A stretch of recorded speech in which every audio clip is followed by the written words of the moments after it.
And welcome back to Hannity. Now, several Democrats are talking tough when it comes to the fight against the ISIS terror network. Take a look. We need to be working now, full speed ahead, with other countries to destroy ISIS. That should be our #1 priority. As a nation, we're united. And when people harm Americans, we don't retreat. We don't forget. We take care of those who are grieving. And when that's finished, they should know we will follow them to the gates of hell until they are brought to justice. Because hell is where they will reside. Well, that's a far cry from the president saying we have no strategy as of yet. Now, after the vice president delivered those strong words, well, Democratic Senator from New Hampshire, Jeanne Shaheen, she tweeted, quote, "Do not believe ISIL is manageable. Agreed, these terrorists must be chased to the gates of hell." But can the left's fighting words really be trusted? Because years ago, prior to the Iraq War, some Democrats also came out strong regarding the fight against Saddam Hussein. You may remember. Take a look. And it is a vote that says clearly to Saddam Hussein, this is your last chance. Disarm or be disarmed. Saddam is dangerous. The world would be a better place without him. For years now, he has prevented the United Nations inspectors from uncovering those weapons and verifying Iraq's disarmament. And he is in violation of the terms he agreed to, allowing him to stay in power. All right, here with reaction, author of the New York Times #1 bestseller, Things That Matter, Fox News contributor, Dr. Charles Krauthammer. Charles, good to see you, my friend. Here's my question.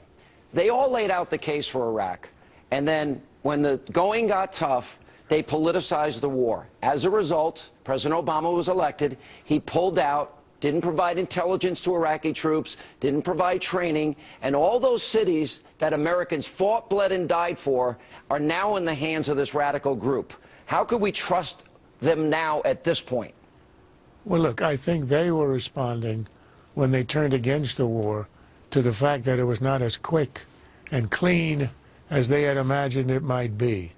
And I think it'll remain the same. It'll remain always. Americans don't like protracted wars. The real problem was not that they abandoned the war when the going was tough.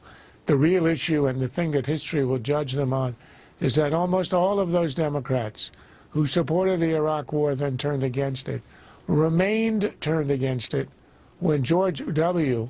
proposed the most courageous decision of his presidency, which was the surge. They voted against the surge. They argued against the surge. They even denied the surge was working when it clearly did, and the surge won the war for us. Now, Obama's the one who, unfortunately, was unable to manage the victory.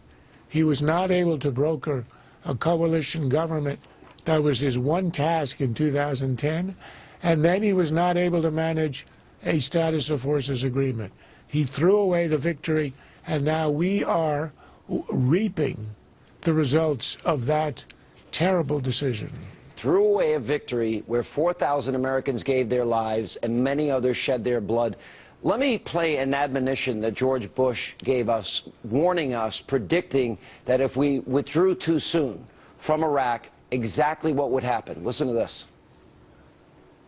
Begin withdrawing before our commanders tell us we are ready would be dangerous for Iraq, for the region, and for the United States. It would mean surrendering the future of Iraq to al-Qaeda. It'd mean that we'd be risking mass killings on a horrific scale. It would mean we allow the terrorists to establish a safe haven in Iraq to replace the one they lost in Afghanistan.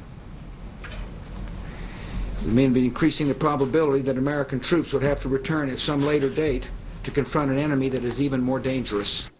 The only part that is yet to come true is that Americans would have to return at a later date to confront an even more dangerous enemy.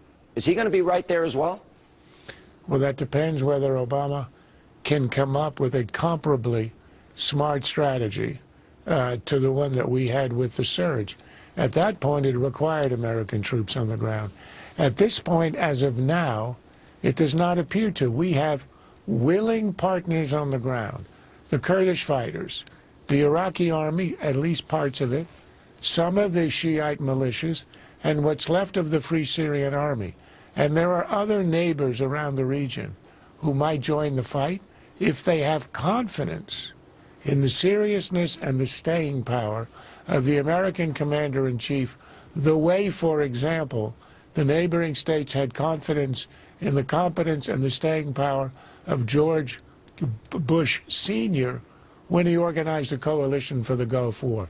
In those circumstances, we may not have to send ground troops back. We have a very powerful, robust Air Force, very precise. We know what the Air Force did with a minimal number of troops on the ground, supporting the Northern Alliance in taking over Afghanistan, wild, rugged, untamed, in 100 days. So we know what we can do with Air Force, with Special Forces, spotters on the ground, and the use of local ground forces. Can Obama replicate that in Iraq? I don't know. We'll find out. It's kind of, I don't know how anybody can have confidence when in 1 week we go from having no strategy at all to chasing them to the gates of hell. I'm not confident. I don't see how anyone else could be either. Charles, good to see you. Thank you. Pleasure to be here. And coming up on this busy news night on Hannity, a new report that one of ISIS' top social media propagandists may be an American citizen. So our question is this: why is the administration not launching an investigation into homegrown Islamic extremists? We're going to debate that. And then later, stick around. Brian Kilmeade, Peter Johnson Jr., and Tamara Holder are here for tonight's Great American Panel as we continue.